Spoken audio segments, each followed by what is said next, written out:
भगवान ने विश्वरूप का वर्णन किया है। अनेक वक्त्र नयनम, अनेकाद्भुत दर्शनम, अनेक दिव्याभरणम, दिव्यानेकोद्यतायनम। 10वें अध्याय में भगवान ने अपनी विभूति बताया कि संसार में कुछ लोग ऐसे हैं जो हमारा जन्म क्यों हुआ है इसकी भी उनको परवाह नहीं, खाने पीने सोने में ही अपने जीवन को व्यतीत कर देते। दूसरा वो व्यक्ति है जिन खोजा तिन पाइया। दूसरा वो व्यक्ति है जो ये देखता है इस संसार की जो विचित्रता मेरे को दिखाई दे रही है, इसके पीछे बनाने वाला कौन है। और उस परमात्मा को अगर कोई व्यक्ति ढूंढने की कोशिश भी करता है और परमात्मा अगर उसको मिल भी जाए तो वो उसको पहचान नहीं पाता, क्योंकि उसने पहले परमात्मा को देखा नहीं। परमात्मा उसके सामने से होकर के चले जाए परंतु वो पहचान नहीं पाता। परंतु कुछ ऐसी चीजें हैं जो व्यक्ति को आभास करा देती, ये व्यक्ति कोई ना कोई तो है। उसको अनुमान होने लगता, थोड़ा सा उसको लगता है कि कहीं ऐसा तो नहीं। और वह व्यक्ति जो परमात्मा की भक्ति सच्चे मन से करता है और भक्ति के बदले कुछ चाहता नहीं, उसके अंतःकरण की तीसरी आंख खुल जाती है और वो परिस्थिति को देख करके समझ जाता है कि जो परिस्थिति मेरे सामने आई इसमें मेरे को क्या करना चाहिए। अर्जुन भी भगवान के साथ में था,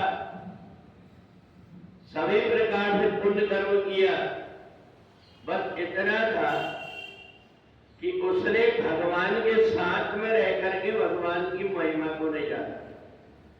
वो केवल उनको सामान्य व्यक्ति समझ रहा है। तो परमात्मा ये कहते हैं कि अगर तुम्हें कोई डिग्री मिली, अगर तुम्हारे अंदर कुछ अच्छाई है तो उन अच्छाई के रहते हुए भी तुम्हें अभिमान से हटना पड़ेगा। अगर किसी व्यक्ति को अभिमान हो गया तो अभिमानी व्यक्ति जो है वो संसार में ठोकरें खाते रहता है।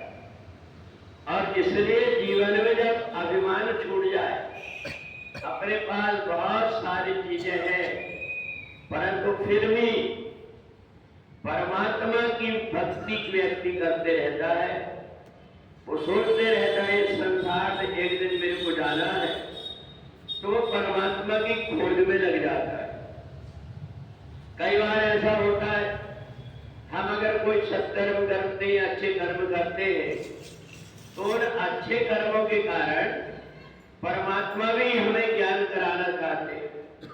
अर्जुन के जब श्रद्धा को भगवान ने देखा तो अर्जुन ने भगवान की विचित्रता को देख करके और भगवान से कहा कि मैं आपके साथ में रह करके और आपकी महिमा को क्यों नहीं जान पाया। भगवान ने कहा कुछ लोग ऐसे होते जिनके अंदर कोई अच्छाई नहीं होती पर दूसरों से अच्छा सुनना चाहते कि मैं अच्छा हूं, वो भूल करके और समाज नहीं पाते। इस प्रकार से उनकी कोई प्रशंसा करता है झूठी झूठी और वो प्रसन्न हो जाती है। तो भगवान ने कहा कि मैं कोई व्यक्ति प्रसन्नता करे तो भी, प्रशंसा ना करके अपमान करे तो भी मेरे को कोई अंतर नहीं आता, क्योंकि मैं अपने स्वरूप में अपने आप अवस्थित हो गया। अर्जुन ने भगवान से कहा कि प्रभाव तो मैंने बहुत सुना है परंतु आज मैं देखना चाहता हूं। तो भगवान ने तुरंत उसकी मन में जो श्रद्धा थी, उसने सत्संग किया था, उसका पुण्य इकट्ठा हुआ और भगवान ने अर्जुन को अपना अलग अलग प्रकार के रूप बता दिया। और यही विश्वरूप का वर्णन के रूप में जो कुछ देखा अर्जुन ने उसका ही वर्णन है। तो इसलिए हम यदि धीरे धीरे परमात्मा की भक्ति करते हैं, परमात्मा के प्रति श्रद्धा रखते हैं, तो एक न एक दिन परमात्मा हमारी जो इच्छा है उसके अनुरूप कोई न कोई परिस्थिति बना देता है और परमात्मा से जीवात्मा का मेल हो जाता है। बोले वृंदा।